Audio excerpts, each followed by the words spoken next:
We now bring to you a special address on achieving net zero infrastructure. A very warm welcome to architect Dikshu C. Kukreja, architect, urban designer, planner, environment and infrastructure expert, TEDx speaker, managing principal at CP Kukreja Architects. We welcome you, sir.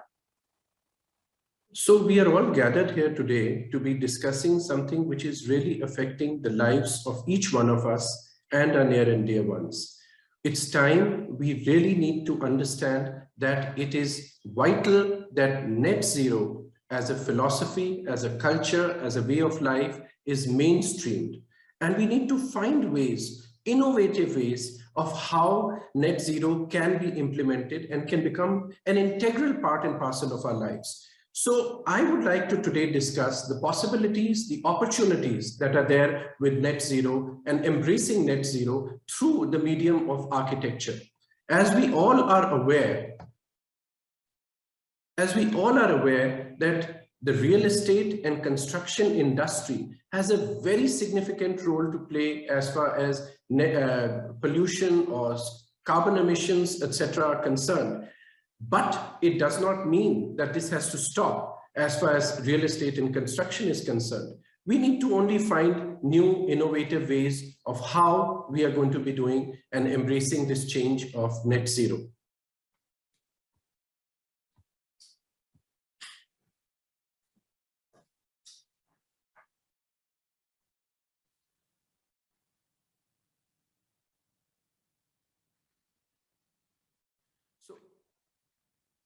Let's look at what is net zero. What are we talking about when we look at net zero? I'll give you an interesting example. Many of us have visited Fatehpur Sikri, and world over has been recognized as one of the most more influential piece of urban design.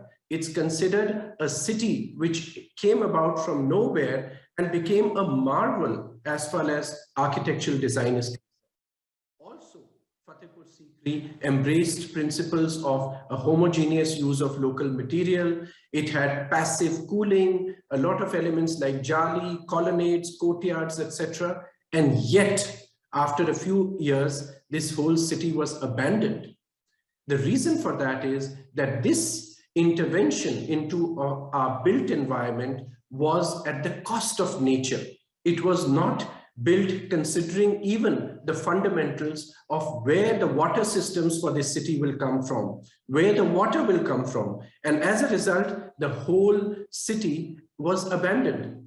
I think this moment in history teaches us a lot, that we can create architectural marvels, but by doing that, are we really achieving something which is sustainable, something that is going to live through times? And that is what net zero is about.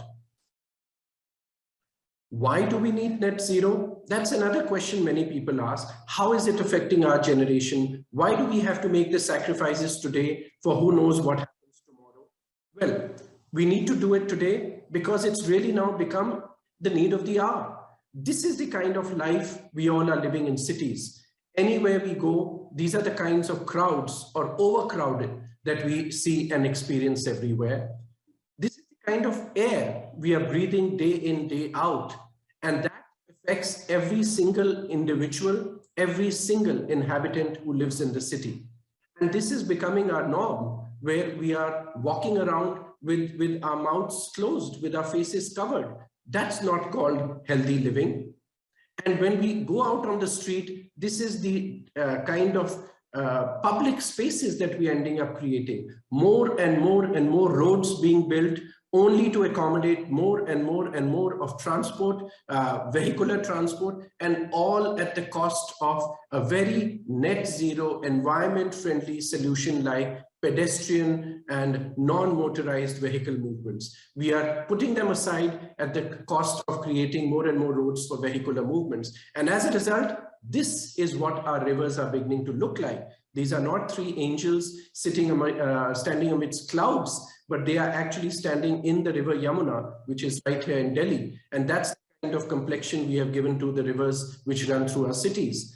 And as a result, climate change is creating havoc, and this is how our forests are alighting, burning away. We are cutting down trees, or they are themselves being felled because of climatic issues like forest fires.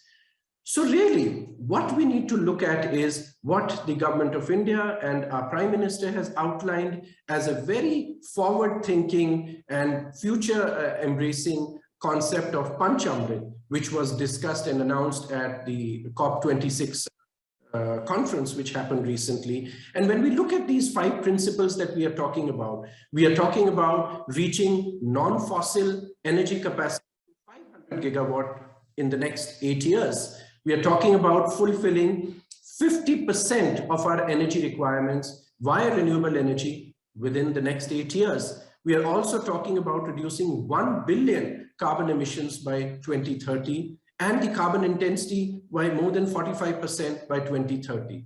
And then, of course, is the target of achieving complete net zero for the entire country. And remember, we are talking about 1/6 of the population that lives on this planet by 2070. Now, these are very forward-thinking and ambitious targets, but certainly I would say each of them are very, very achievable. So then, who is really leading net zero? Do we expect the Prime Minister and other political leadership which was gathered around at COP26 to be leading it? Or does it need a different kind of mindset? I believe that this is only achievable if this becomes the mindset and is actually led by each one of us.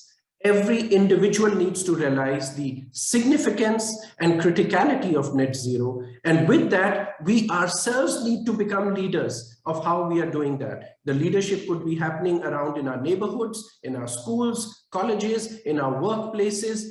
Every institution that we can think of or we are part of, we need to become the leaders of change as far as embracing net zero is concerned. And there are many, many ways to do that. But at this moment, I would only say that we need to understand that the who leads net zero is really for us to introspect and see that we ourselves need to be the influence of this change. And how is this net zero really going to be possible? And what are the ways to embrace it? Well, being an architect and planner, I'm going to just share a few examples with you of how we are looking at it in the architectural domain of creating this kind of environment-friendly, environment-embracing built environment. So I'm going to show you an example of a university setting. This university, which has been designed by our firm, CP Kukreja Architects, has incidentally been selected amongst the 10 best designed universities in the whole world. And that is a moment of pride because it's the government of India, the government of UP to be precise, which has been the influencer or the promoter of this university. And they have allowed such a campus to come up, which is embracing the principles of net zero. So this is a bird's eye view of what the campus looks like, surrounded by a large water body. The concept, of course, of this university was because it's called Gautam Buddha. So the idea is that the first thing that comes to one's mind about Buddha is his simple means of living, his meditative posture, and from an iconic point of view, we took the inspiration of the meditative posture, and where the head of Buddha is where the library is located at the top end of the screen, where the body of Buddha is where the academic schools are, and at the feet lies the administration building on the bottom right image. And that's how the inspiration came up. But that was not just about iconic value of this campus. It was also about the principles of Buddhism, the principles of simple living and high thinking, and how an institution can really promote that. So this is the overall 511 acres of the campus. And when we visited the site for the first time, we saw that on such a large piece of land, right here at the neighborhood of Delhi, you find that there's not a single tree growing on this 511 acres. So the very first thing we did was this heavy plantation that you see towards the left of the screen, that we felt here is an opportunity to create a forest. And we all know what benefits an urban forest can do. That urban forest of 50 acres creates a completely different microclimate of this entire area, which is also aided by the fact that there is heavy plantation at all along the periphery of the campus. And then the vehicles on this campus were kept to be discouraged in a way and only restricted to the periphery of the campus. The rest of it was a very pedestrian-friendly campus that has been created. And that's an image of how Lord Buddha's image was seen in the architectural design or plan of the campus.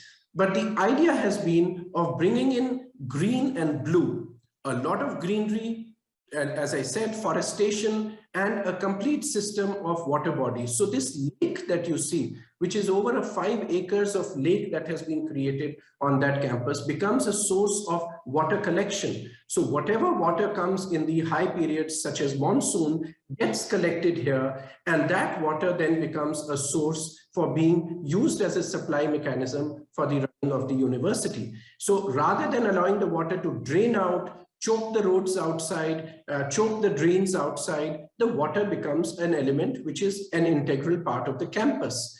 And this is how the landscaping plays a very, very significant aspect. And there are artificial landscapes that have been created, such as mounds, and doing sculpting the land, profile of the land, so that it allows the water system also to be integrated into the entire planning of the university. Here you see how the buildings have also been configured. Rather than just having one mega building as an academic building, they have been broken down into smaller buildings which allow for natural ventilation, cross ventilation, small courtyards to be created.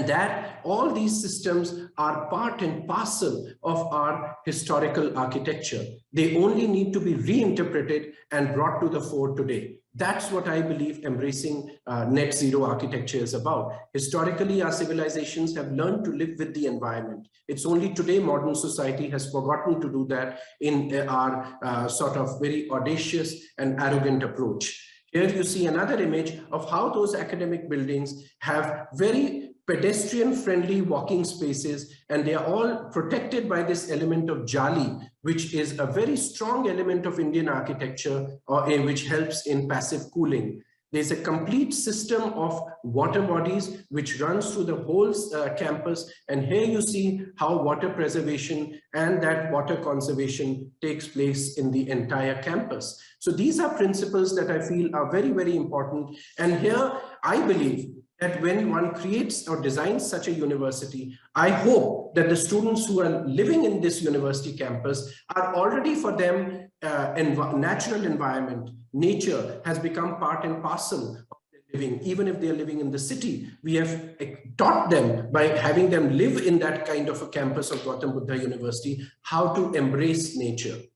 Here is another example of a very different kind of development. Many people would say, how, not everyone has the luxury of 500 acres of land, and in the city you have to have high density development. So how do you embrace nature? How do you embrace net zero architecture when you have to build a high rise? You have to accommodate a lot of people on a small piece of land.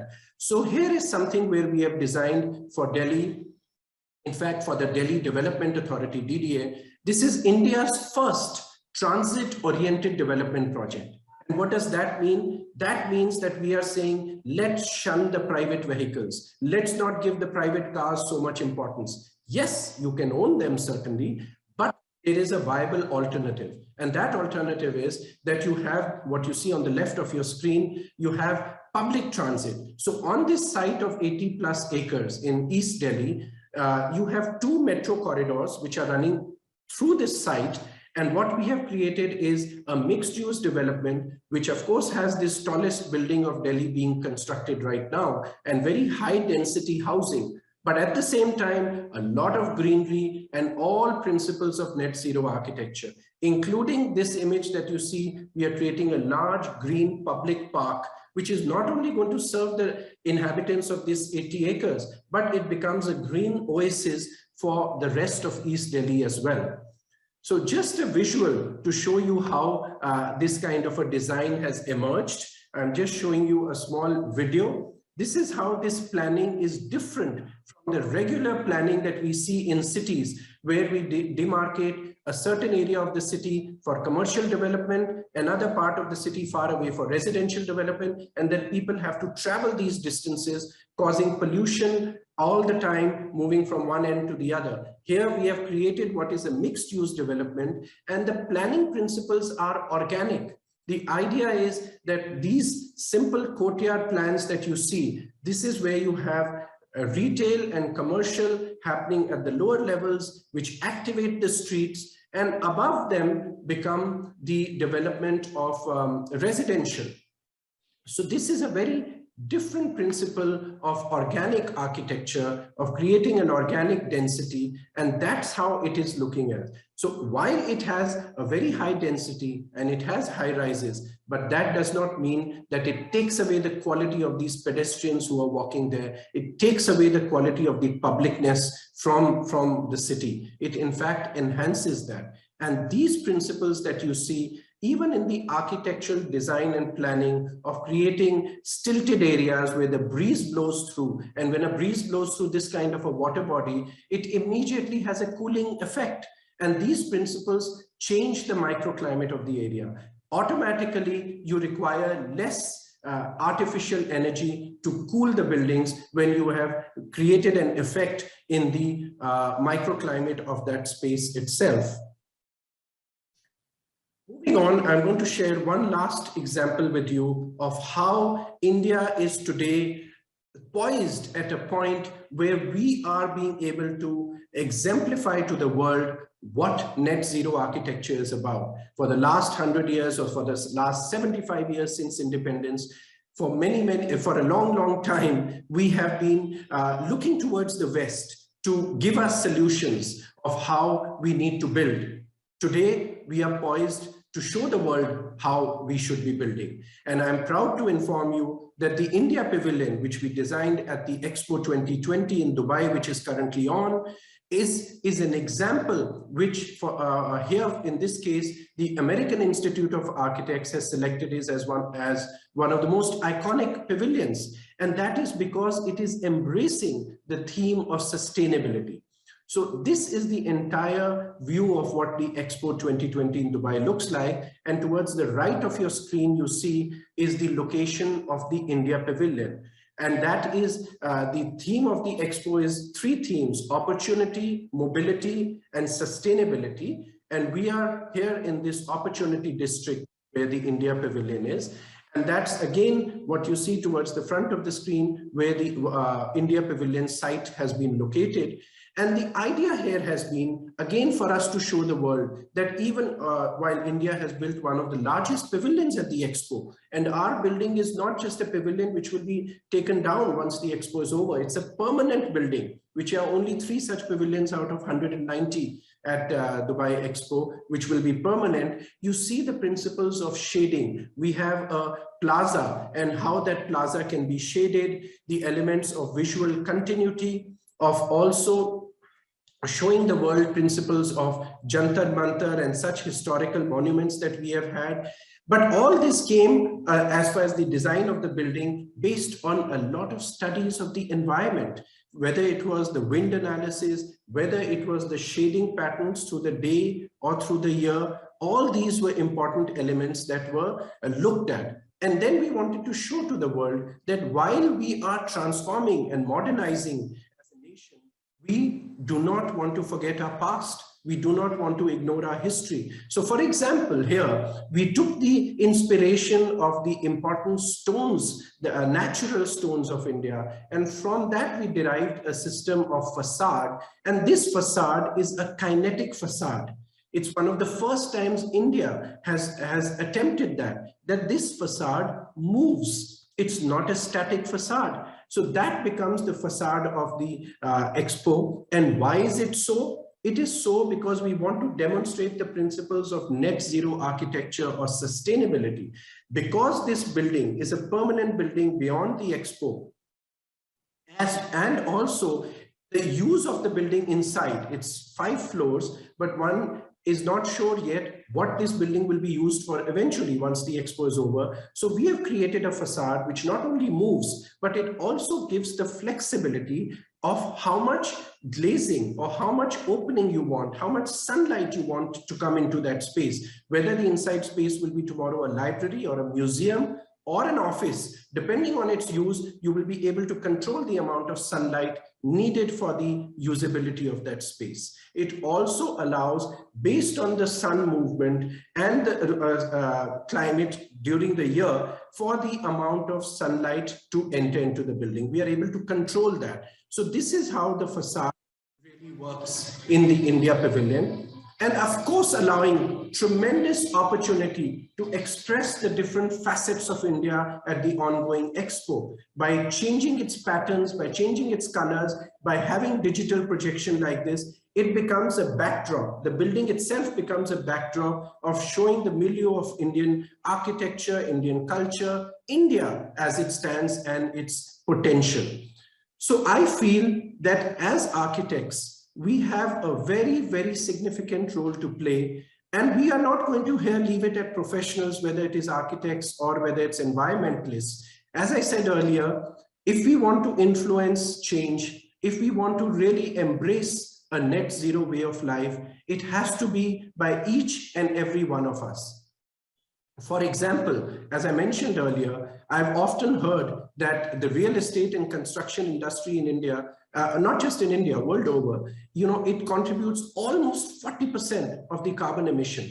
Now, what's the solution here? If we look at the real estate, I believe that if we as users start seeking solutions from developers where we want buildings which should be only environment friendly, the developers themselves will be forced to create that kind of an architecture.